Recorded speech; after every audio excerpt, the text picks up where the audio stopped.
Good afternoon, ladies and gentlemen. Welcome to TechGeek webinar series, our endeavor to empower techies. We believe that sharing of knowledge is the key to enhance our skills and grow us as professionals.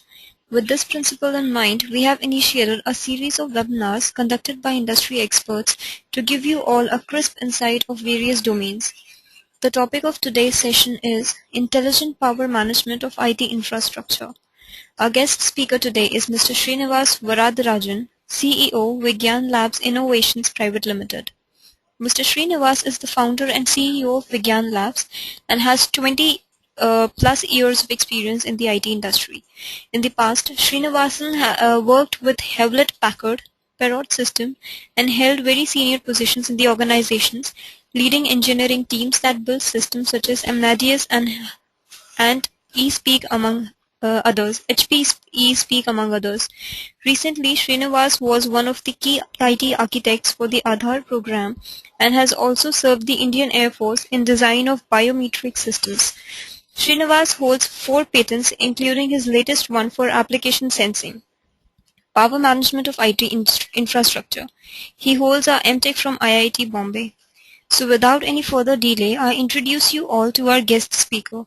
Over to you, Mr. Srinivas.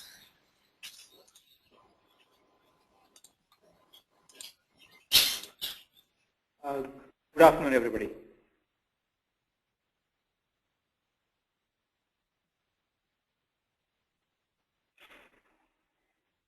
The topic of today's webinar is Intelligent Power Management of IT Infrastructure.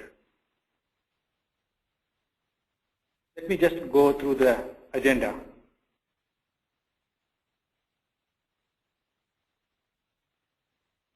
So in the webinar today, we'll be covering the following areas. Look at IT and energy, how much energy is spent by IT and where and how spent. What are the things driving the change in IT? So what is causing IT to change? And what's the impact of that on energy as well as environment? Another important part of IT is the data center. What is the road ahead for the data center? What are the changes happening today? And what do we see changes happening in the near future? Next, we will talk about the business case for intelligent power management. Why do we need intelligent power management? And what are the drivers for intelligent power management? And last, we'll conclude by looking at why do we need savings? What is the impact of savings on the top line, bottom line? Of course, the overall global environment and environment impact. Before we go into details of looking at IT and energy, it's very, very important to understand how much of power is consumed by various kinds of equipment. Just have a look at this slide. Try to capture here various equipment we use, in our offices or partially our homes, offices, and how much power does it consume, and what's the impact on the environment. Let me just go through the few of the commonly used equipment. Let's look at typical desktops. A desktop consumes between 1 or 1.5 incandescent bulb equivalent of power, and an yearly consumption is about 289 kilowatts, which translates to around about 100 plus kgs of CO2 emissions. So to absorb that amount of CO2 emissions, you need to actually grow at least a tree, minimum a tree can absorb that one. Maybe a server. So there's a difference between the server and the desktop. Servers, although you have wide variety of models, there are vendor specific, there's a commodity servers. And then, if you just take a simple server, an average, running a server, and typically servers are kept on 24/7, 365 days a year. Look at, typically about 6 incandescent bulbs, 1750 kilowatt hours, 1000 kg or equal to 1000 plus kg of CO2 emissions. You also have you need to grow plenty of trees to absorb the CO2 emissions of a single server. So similarly, you look at a network switch, laser printer. So one is energy consumption and one is the total energy, yearly energy consumption. So why do you see the difference here between a laser printer, a projector, a network switch, and a server? Typical laser printer, is not kept on all the time. Goes into a sleep mode very often. A projector itself is also not kept on. A network switch is typically kept on most of the time as a part of your IT infrastructure. Servers are kept on desktops are sometimes people do turn off, sometimes people do forget to turn off. Let us look at this from a different perspective. Various other equipment, electrical equipment, how much power do they consume? We use the unit of watt hour, right? 1 watt, basically if you consume 1 watt for 1 hour, it's 1 watt hour. And we see the emergence of tablets as, the end computing devices today. How much power does a tablet consume? It's about 10 watt hour. So if you use a tablet for 1 hour, doing something, watching a movie or checking your emails or blogging, typically it's about 10 watt hours. That means 10 watts for 1 hour. These numbers may vary depending on your tablet, brand, model, and make. I just taken an average number. Similarly, if you run a fan for an hour, you consume about 35 watt hours. An incandescent bulb is of 60 watt hours. A PC desktop, 80 watt hours. A LCD TV, a 32 inch is about 100 watt hours. So put in perspective, many of these home consumer equipment consume probably less than many of the significantly less power than the IT equipment.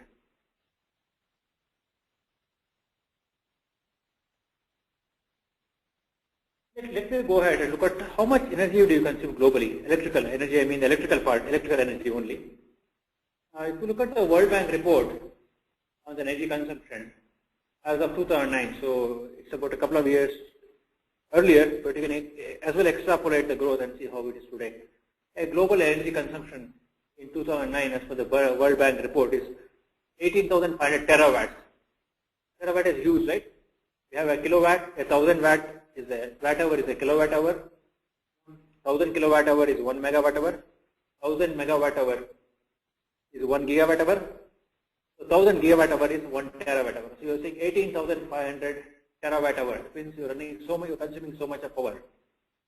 And in comparison, let us look at the IT part of this, like the data centers.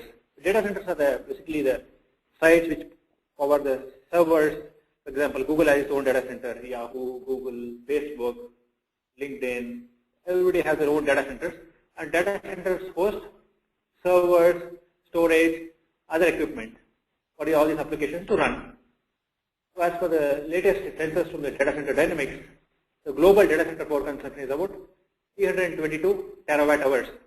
It is sort of a small percentage of the global electricity consumption, but nevertheless, it's a significant part. Look at the country-wise electricity power consumption, right? What the power consumed by the data centers worldwide is enough to power the entire of Russia. Most of the Russia can be powered by the 322 terawatts of power, which is a huge number. And let us look at the other set of devices which are coming to the market today. We have seen tablets literally everywhere. So look at the estimate of tablets in the world by 2015. There are going to be 350 million plus tablets in the world. And the total energy consumed by the tablet itself is 3 terawatt. How much is 3 terawatt? 3 terawatt hour of power. The 3 terawatt hour of power is sufficient to power 1.5 million houses or 15 lakh houses for 1 year. So all those tablets, smartphones consume a small amount of power. They are growing in huge volumes. Every house has a couple of tablets. Every office has hundreds of tablets. So although individual power consumption is low, because of the sheer volumes of numbers, aggregate power consumption is very, very high. So you can talk about IT vendors, the chip manufacturers saying my chips are more efficient, more good, but again, they are becoming more powerful and they are also becoming more feature rich. We had many years back we had simple mobile phones, today we have smartphones, more functionality at the same time, consume more power. So these IT devices which are small, powerful, become very, very pervasive. And of course, aggregate, they consume a lot more power.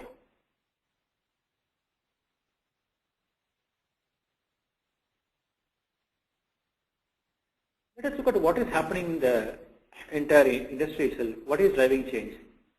We as consumers, I mean all of us, we are buying more and more equipment, smartphones, smart TVs, mobile phones, tablets, and these are being bought in millions and millions, not small number. We also use a lot of rich media, play YouTube videos, access the social network all the time, typically keep the network on, do online reservation systems, online bookings. We as consumers are driving a lot of things. We are using more and more network bandwidth. That's why the telecom providers are providing 3G, 4G, and you will see LTE, higher and higher bandwidth network. And of course, there's also cloud computing already in place. And When you access these services, many of these services are hosted in the cloud. And finally, the cloud services require data center to host. So we as consumers are actually driving the change of creating more and more data centers globally. So data centers have servers, storage, networking. Of course, you need power to power all the servers from the grid. There's low power, you need huge generators, UPSs. You need massive cooling equipment to cool all the heat generated by IT equipment, so on. And what's the impact on the environment? Look at, we are already talking about recession globally. Right? Last couple of years, the global economy has gone down. We are in this low single-digit growth. If you look at the global GDP growth, it's a low single-digit. But what about the pollution we are causing? Look at the McKinsey report. But from 2007 to 2020, the projected growth is about 11% in the CO2 emissions. We're not talking about tons, we are talking about megatons of CO2 emissions, which has a huge impact on the environment itself.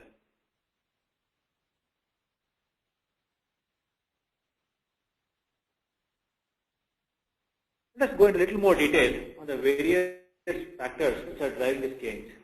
Let's look at the projected growth of smartphones and the tablets. See, as per the 2011 estimate, we had about 260, 270 million smartphones, expecting 1 billion smartphones to be there in the world by 2015. Just imagine 1 billion of these devices, each of them consuming 5 to 10 watt hours of power, roughly. You straight away have billion, watt hours of energy being consumed just by these phones. And similarly, the tablets, right?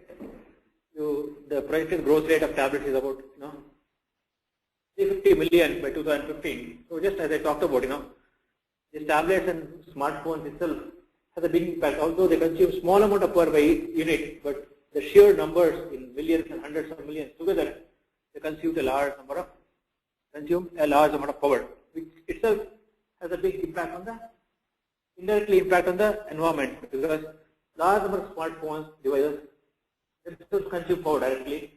Indirectly, they use the network. And the network provider has to add more and more equipment. All the service providers like Facebook, Google's, and the Yahoo's of the world have to add a lot more servers, storage, because every day we are adding more and more content. And to keep all this content and power all these servers, you need a huge amount of power. We as a consumer actually are driving this change, and our devices actually are driving huge increase in CO2 emissions and consumption of power.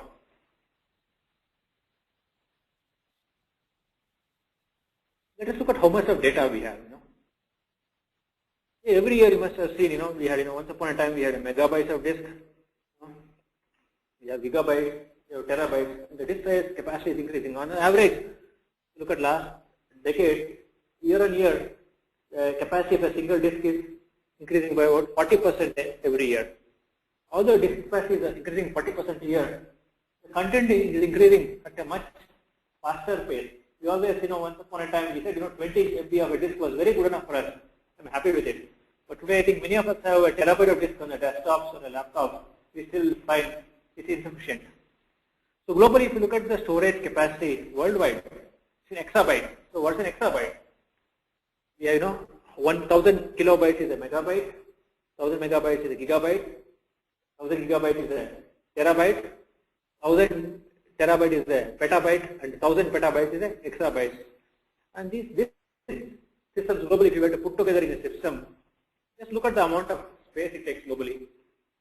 Land, right? Look at the land. Just the acreage space for a data center storage for these devices itself is thousands of acres. We need thousands of acres of data center space just to host this data. Where is the data coming from? We are all creating, right? Putting more and more YouTube videos, Facebook pages, Twitter tweets, emails. This is excluding the corporate data, where here we create tons and tons of data for all our business applications.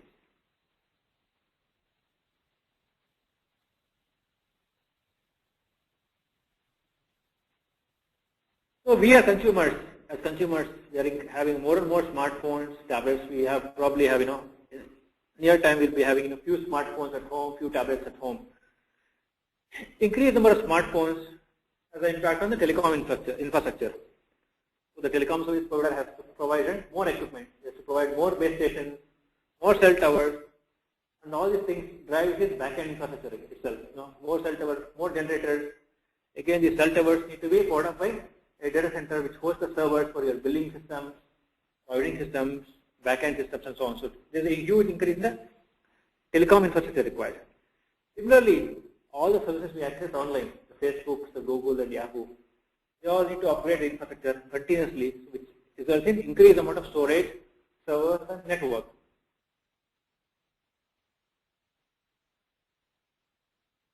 So what are the challenges for the data center? So as we consumers keep on buying, new equipment, so what is not seen by most of us is a huge challenge faced by the data center providers. What are they?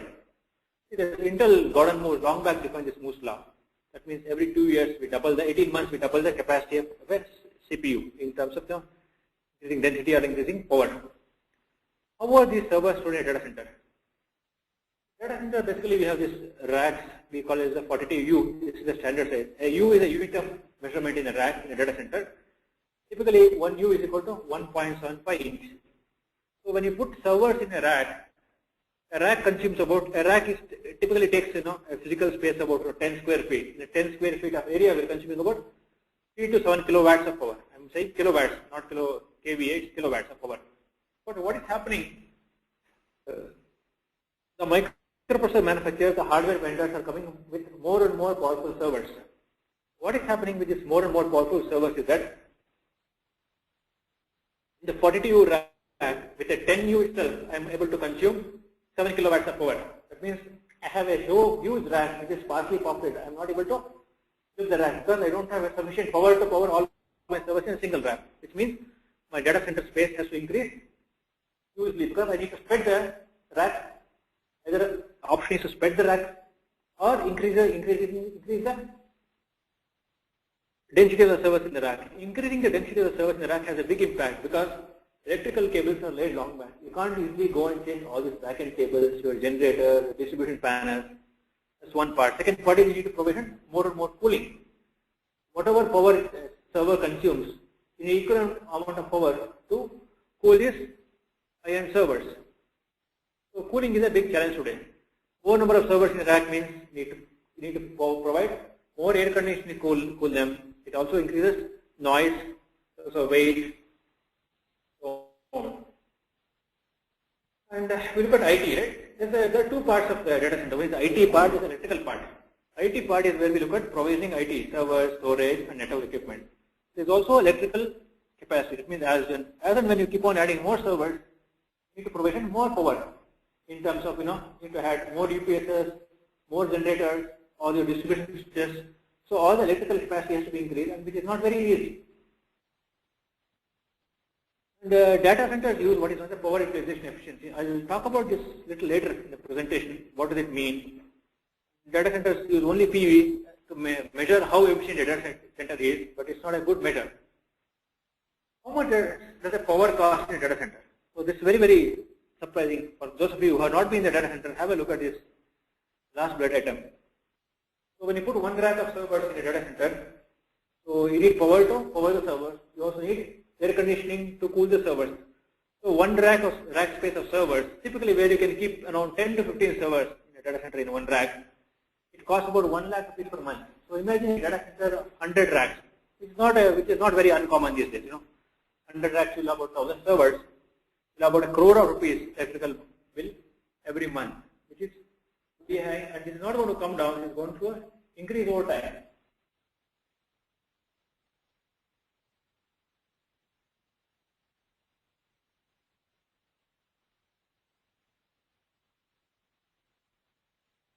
The EPA and Energy Star have done quite a bit of study across data centers in US and Europe, and they use a metric called as power utilization efficiency. That means a data center has electrical power coming in. Part of the power is used for air conditioning, cooling, lighting, and so on. Rest of the electricity is used for actually powering the IT equipment, which is the server, network, and storage devices. So this ratio of total electricity power by the power consumed by the IT equipment is called the PV, or the power utilization efficiency. So we consider a good PV is 1.4, great one is 1.1. There are very few data centers like the Google which have 1.1 PV. On an average, most of the power data centers have overall PUE of 2. If PUE is higher than 2, it's pretty bad. That means you are wasting a lot of power. It's very, very inefficient. If you look at the histogram of the PUEs, you see the average PUE is 1.1 across the US. It's not a great thing. You also see a lot of data centers in the range between 2 to 2.5 to 3, which is a matter of big concern because so much of energy is getting wasted. Similarly, look at the Efficient Servers Consortium in Europe did a study looking at the data center energy consumption and what's the impact on the dollar terms, in the billions of euros. You look at the projections from 2006 to 2011. If data center people did not implement any IT energy efficiency, you would probably consume about 9 billion euros in energy cost itself. Whereas if you did implement some energy saving schemes, you could probably reduce it to 6 billion. And if you did very, very efficient way of, if you use the data center very, very efficiently, you could probably cut down the energy cost by almost half.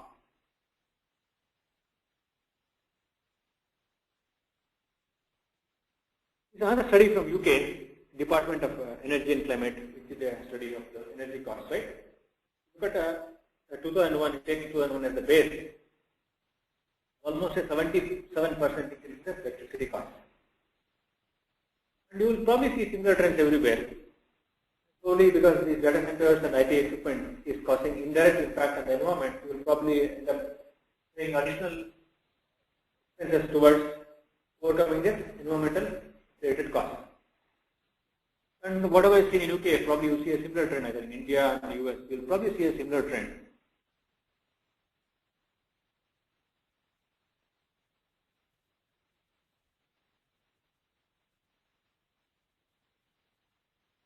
Look at data center. Second part, which is also a big part, is the enterprise IT. That means all organizations, have their own desktop, servers, laptops, a lot of IT equipment.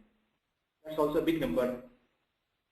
So again, most laws come into play here. Every few years, the data center in the enterprise IT, we do a refresh. We buy faster and faster equipment, more powerful equipment.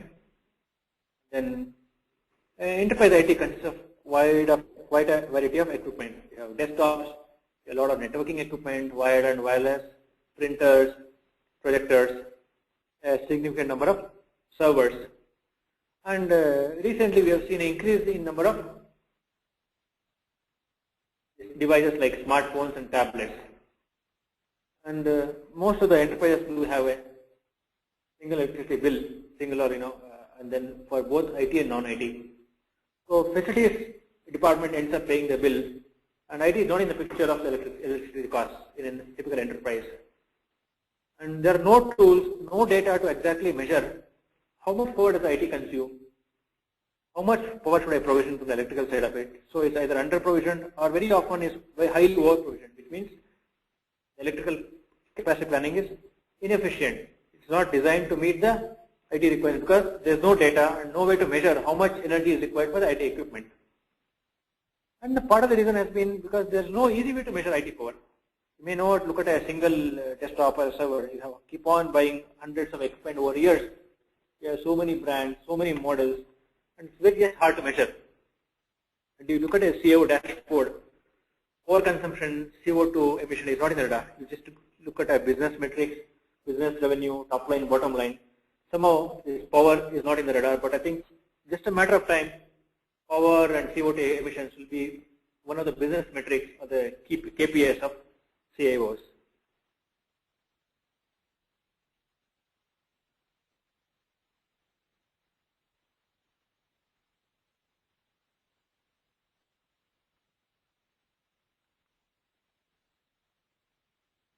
Let us look at the challenges in the data center. We looked at what are the challenges, changes and challenges in the enterprise IT. Let us look at what are the changes happening in the data center part. Challenges. Again, Moore's laws continue to drive. I said,